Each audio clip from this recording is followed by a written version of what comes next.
Am I the a-hole for cutting off the financial aid I give my parents? My female parents are in a tight financial situation. Only my father receives a pension and they are unable to work anymore. So, I gave them my credit card, which has a high limit for them to buy what they want without having to keep asking. For example, fictitious values. They always spend between $1,200 to $1,500. An important context. My younger brother and I do not have a good relationship due to irreconcilable differences. We haven't spoken in almost 10 years, and my parents gave up trying to get us closer. This month, the spending on a card came in, and it went up to $3,000. I called my mother to find out what happened, because never in a year has such a large expense been spent. And she started to dodge until she said that my brother and his 2 children came to live with them. Apparently, in the divorce process, the ex got the house and he got the company. They had 50-50 custody of the children, but she ended up giving up and he got full custody. The company, due to his management, is not working out. My ex-sister-in-law carried that company on her back, and he was unable to pay rent, bills, food alone. Pension is still being resolved, but it takes time. So he asked my parents for help. I asked if he helped around the house, and she said she felt sorry for him because he was really tight, so he only helps with the bills and not food. I was annoyed, because I don't mind helping my parents, but I don't want to support food for 1 more adult and 2 children. I've never seen them in my life, so I don't have any affection for them. Sorry. I gave an ultimatum saying either he starts to help with that too, or I cancel the card and start sending restricted money on their account. They would have to be responsible for managing that money until next month. And that I was angry, because even though I didn't care about them spending on a card, they didn't ask if it was okay to spend twice as much because there were 3 more people in the house. My mother started saying that they didn't ask me because they knew I would deny it. That it was inhumane to treat someone who is going through hardship like that. That I know my parents can't afford to stand on their own and they would never turn their backs on a son and 2 grandchildren. She started pressuring me to keep the credit card and that they would try to keep the budget lower so as not to spend so much. I stood by the decision. She didn't want to ask him to help with food and sent the money to their account. They are begging me to release the card, but I don't feel comfortable paying for 3 more people. Am I the a-hole? The money they used to spend was more than enough for them. My mother started saying that they didn't ask me because they knew I would deny it. No kidding. It's your money. They should have asked. Not the a-hole. Don't bite the hand that feeds you. As if because we knew you would say no as an excuse, it makes it worse. You knew what you were doing was wrong and did it anyway. Not the a-hole. Your mother is being entitled, manipulative, and toxic. You have been being extremely kind and all of them are taking advantage of you. If your mother and father had the bare minimum of respect for you, they should have called you to ask if it was okay. They didn't. That they now are trying to manipulate you into continuing is simply inexcusable. If I were you, I would turn off that card immediately, and then I would think about whether or not to send a fixed monthly amount. I was considering saying you should be less hardline about the children, but then I realized, why should you be the one supporting children who have 2 parents who should be capable of supporting them? Honestly, if your brother is living with them, it is his turn to support your parents, not the a-hole. Exactly. Brother is not out of work. Even his living situation is temporarily resolved. Childcare is now between him and his parents versus him and his spouse before. Bearing expenses of the divorce/move, his financial situation is unchanged. There's no reason for parents, aka grandparents, to be entitled to a different amount. Hate to use that word, since it was support and they needed it. Next story. Am I the a-hole for kicking my brother's girlfriend and her kid out of my house at Sunday dinner? I, 31 female, have a great relationship with my family. We get together on most Sundays to do an early dinner. We alternate between my parents hosting or hosting at my husband and my home. I also have a younger brother who is 27. He lives alone. So yesterday, I was hosting dinner. It was going to be my parents. Mom's best friend was up visiting them, brother, my husband and I. I planned a nice meal. A provincial roasted chicken, mashed potatoes, asparagus, roasted delicata squash, stuffing, cranberry sauce, and roasted Brussels sprouts with apples and bacon. About an hour before we planned on eating, my brother texted to let me know his girlfriend Becky, 32, was with him, along with her child Jenny. Not a huge deal, but a little more notice would have been appreciated as both his girlfriend and her kid are vegetarian. I set 2 more plates at the table and figured that with all of the sides, there was enough they could eat. I'll be honest, we don't really care for his girlfriend, but my family has a rule that you don't mess with other people's relationships. My brother is an adult. Becky just seems very opportunistic, and her kid is very weird. They've been together 8 months, have broken up twice, and after 6, asked if she could move into his place because it's in a better school district than her apartment. So here is where it hit the fan, and I might be the a-hole.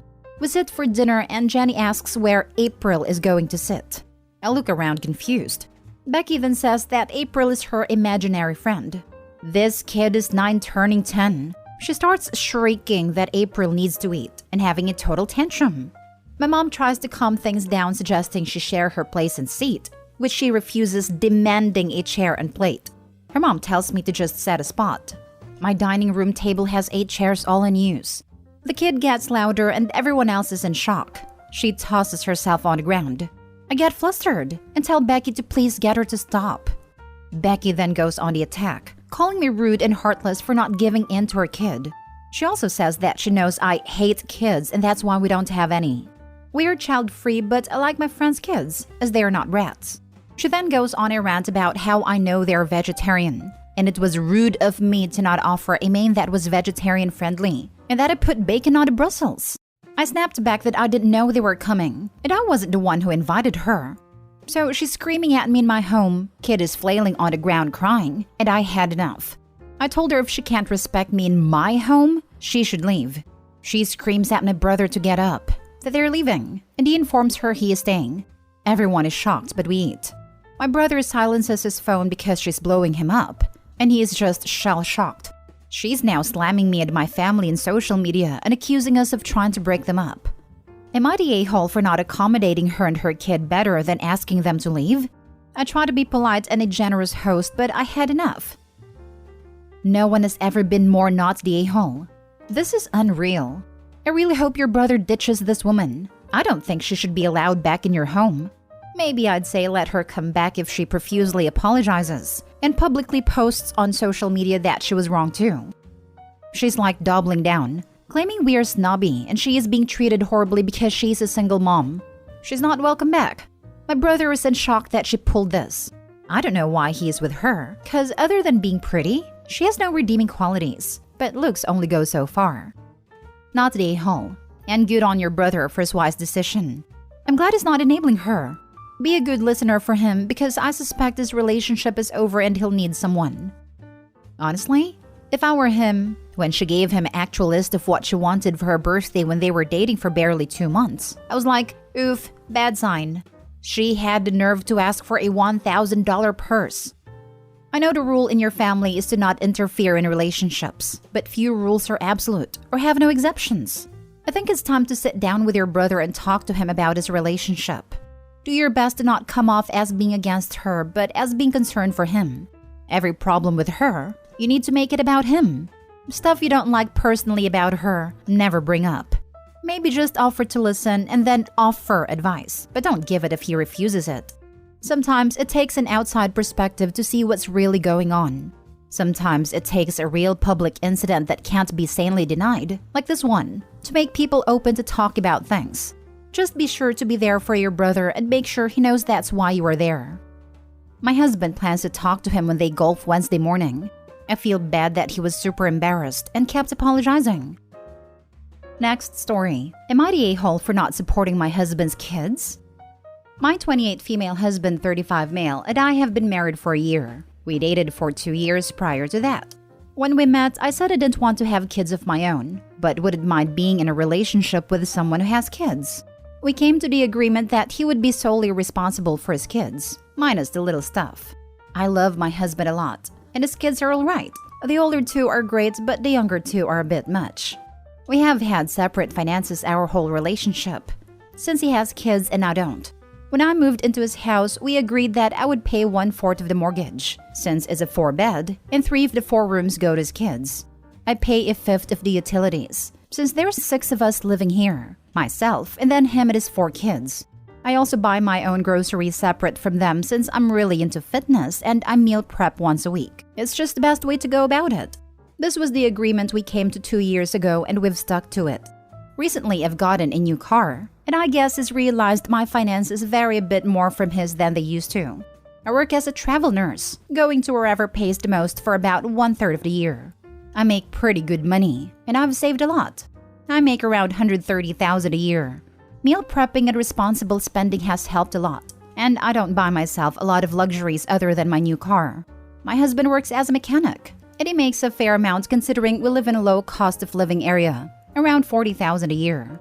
Well, now he wants me to start setting up college fund for his kids, and he wants to have a joint account and pay our bills based off our income. Essentially, he wants me to pay 2/3 of everything related to the household, and him paying the remaining third. I don't think it's fair at all.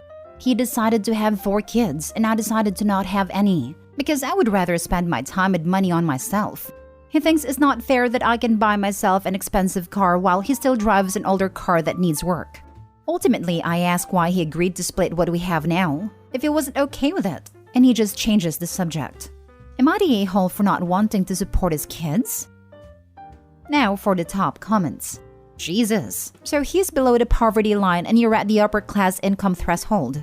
You're married and completely comfortable seeing your stepchildren struggle because your income blocks them from federal student aid or FAFSA that they'd more than qualify for if you weren't in the picture. Financially, he'd be better off if he divorced you and rented your room out to some random person. That's not a marriage. You're friends with benefits at best. Everyone sucks here. I don't understand why you want a relationship where you have discretionary spending, while he can't afford reliable transportation to work. I don't understand why he signed up for that. I don't understand how you intend to live your life completely separate from the 4 children you live with. Are you in the US? I'm going to go with no a-holes here. Though it might also be an everyone sucks here, except the kids, as the kids are liable to get completely screwed over. Going to college is all about how much money your parents make. Doing some Googling, I came back with this. The step-parents' income and assets must be reported on the FAFSA. The problem here is, without your income, the children would be eligible for significant financial aid. Because of your income, they won't be. It's a horrible situation. But if you refuse to ever help, the children get the short end of the stick. His ex-wife makes more money than me, so the kids wouldn't qualify for FAFSA anyways. She won't pay for their college though because she had to pay for her own. She also doesn't really like her kids, but has 50-50 to get out of paying child support. At least 50% of mortgage and utilities would be reasonable, but really 2/3 of each based on income would be better. This has nothing to do with the kids, and is a basic split based on income. You have no obligation to cover college costs, but even without the kids, your current arrangement really stinks. The early arrangement was really unfair. I'm curious who came up with that split. In the event of divorce, I would let him keep the house, so I'm essentially paying for a house that is his. The utilities are based off use. His kids use an obscene amount, and I don't use that much. We compare the amount for weeks he has the kids and I'm there, to weeks he has the kids when I'm not. I use maybe $40 worth of utilities a month, yet I pay about $100. What do you think rent is? I mean, I could easily go and buy my own house. I don't need him to contribute to it. He's benefiting from me being there and he's the one who wanted me to move in. Now for the last story. Am I the a-hole for not making my daughter apologize for what she said to my father's wife?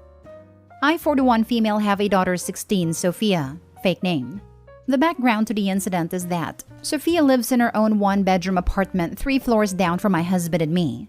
She spends most of her time in our apartment, which is where she grew up, but moved downstairs over the summer. The other important background is that Sophia has quite a close relationship with my dad, but no real relationship with his wife, Sally, who she has barely seen throughout her life. Sophia's birthday is next month, and my father will be visiting from abroad for the celebration. He asked if his wife could come, and after asking Sophia, I said yes. Hotels are quite expensive in our city, so I offered for my father and Sally to stay at our apartment, fully expecting that he would decline, which he did. I presumed they would find a hotel and let it at that. A few days later, I got a text from Sally asking if she and my father could stay in my daughter's apartment while they were visiting, so that we can all have our own space. I thought this was impudent, but told her I would ask my daughter and get back to her. Sophia said she didn't want to come and stay upstairs because she was going to have a small party at her apartment one of the days of her birthday week, which she can't do at our apartment, and that her best friend would be staying over 2 nights that week. So I told Sally no, but she persisted, saying hotels were expensive, etc. Still, I told her that Sophia had said no and that was final. The next day, I got a call from my dad saying Sophia had upset Sally and that I needed to speak to her. He said Sophia had sent Sally a rude text and inviting her to the birthday celebrations. I went down to Sophia's and she showed me the conversation. Sally had taken it upon herself to text Sophia asking that she vacate her apartment. Sophia again said no, and Sally kept pushing, saying how she and my father couldn't afford to go if they had to pay for accommodation. The text messages were extremely patronizing and manipulative. Sophia replied saying that my dad could come on his own, and since Sally is the reason they have to stay at a hotel, Sophia didn't mind if she didn't come. Sally didn't reply, but obviously she'd been tattling. After seeing the whole thread, I told my dad the way I see it. Sally attempted to bully a child and she picked the wrong one. I said Sophia had offered a viable solution to the problem, and if they couldn't afford to pay for the trip, my dad was welcome to stay with me.